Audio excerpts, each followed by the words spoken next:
Hi friends, good morning. তোমরা সব কেমন আছো? আশা করছি খুব ভালো আছো। আমি ভালো আছি তোমাদের ভালোবাসায়। রুসেস ব্লগ নতুন একটা ভিডিও নিয়ে আবার চলে এসেছি। যেখান থেকে ভিডিও ওয়াচ করছে তাদেরকে অনেক ভালোবাসা। এটা হচ্ছে চালের ওই যে ভাপা পিঠেগুলো হয়, ওটাই খাওয়া হচ্ছে। পাশের বাড়ি থেকে দেওয়া হয়েছিল, মেয়েকে দিয়েছিল। তো মেয়ে কম খেলো, আর এখানে বোনের ভিডিও করছি তাই বলছে আমার ভিডিও করো না, আর তাই ওকে রাগাচ্ছে আরও হাসছে। তো আবার এখানে চা খাচ্ছি, মুড়ি, এই যে দেখতে পাচ্ছ নিমকি, বিস্কিট সমস্ত কিছুই আছে। আজকে হচ্ছে আমার বাড়ি যাওয়ার পালা, কারণ আমি 5 দিন আছি, আর 5 দিনের মধ্যে আমি একদিনও ভিডিও করিনি। সত্যি কথা বলছি, কারণ অনেক ভিডিও আমার জমা ছিল আর ভিডিও করিনি।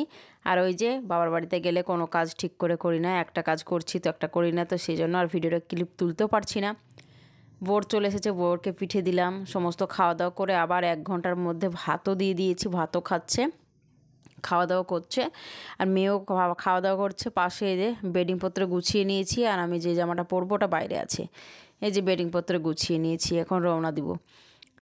বাড়ি থেকে বেরিয়ে পড়েছি, আর এটা হচ্ছে বরের গাড়িতেই আমি যাচ্ছি। আমাদেরকে বহরমপুর পর্যন্ত বাস স্ট্যান্ডে আমরা উঠে যাবো, আর বহরমপুর পর্যন্তই যাবে, ওদিকে আর যাবে না। মানে গাড়ি আছে, গাড়িতে যেটা যাচ্ছি আমরা, ওই গাড়িটা একটু শোরুমে দিবি ঠিক করার জন্য। তো আবার চলে আসবে, আমার বোনের বর আবার চলে আসবে বহরমপুর থেকে, ওখানে বাসে করে আবার ও বাড়ি ফিরবে, আর আমরা ওদিকে চলে যাব। তো ওদের গাড়িতেই যাচ্ছি। এখন আরামে যাওয়া হবে, এইটুকু তো আরামে যাব। ওখান থেকে বহরমপুর আবার যাব, তখন বাসে উঠে চলে যেতে হবে। আর অনেকগুলো বেডিংও হয়ে গেছে, তো ভাবলাম কি যখন গাড়ি হচ্ছে গাড়িতেই যাই, নয়তো আবার ট্রেনে যেতে হতো।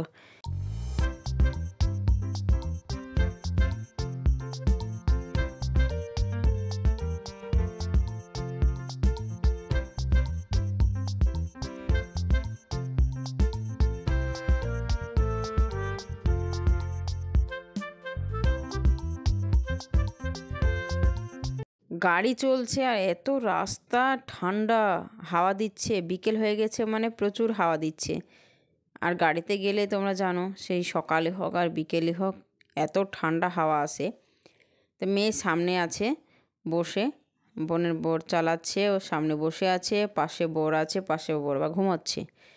এই যে পার করছি আমরা। আর এখানে একটু স্পিড দিয়েছি, কারণ সবই রাস্তা তুলবো, তো মেয়েকে একটু দেখিয়ে দিলাম, মেয়ে সামনে আছে। এই যে আমাদেরকে বাসে তুলে দিয়ে চলে গেল, আমরা বাসে উঠে পড়েছি। আর বাসে এমন ভিড়, আর সিট পেয়েছি, পিছনে বসেছি, এত নড়ছে বাসটা, মনে হচ্ছে যে কি যে হবে, ভয় ভয় লাগছে। এই যে আমরা বসে আছি পিছনে, একেবারে পিছনে। তো একটু ক্যামেরা করে নিলাম। বাড়ি ফিরে তোমাদের সাথে আর আমি শেয়ার করিনি, একেবারে রান্না বসিয়েছি, ফ্রেশ হয়েছি। এই যে ডিম পোচ, আলু মাখা, ঘি দিয়ে দুজনকে ভাত দিয়ে দিয়েছি। তো বন্ধুরা, আজকে খুব ছোট্ট ভিডিও হলো, ছোট্ট একটা ব্লগ হয়ে গেল। আশা করছি আজকে পুরোটা ভালো লাগবে। যারা নতুন আসছো প্লিজ চ্যানেলটা পাশে থেকে সাবস্ক্রাইব করে দেবে, বেলাইকানটা অল করো, যখন আমি ভিডিও দেবো নোটিফিকেশন তোমরা পেয়ে যাবে। লাইকটা দিয়ে দেখো, টাটা। আর এই যে বেডিংপত্র আছে, পরে পরিষ্কার করতে হবে। এবার আমার কাজ বাড়লো।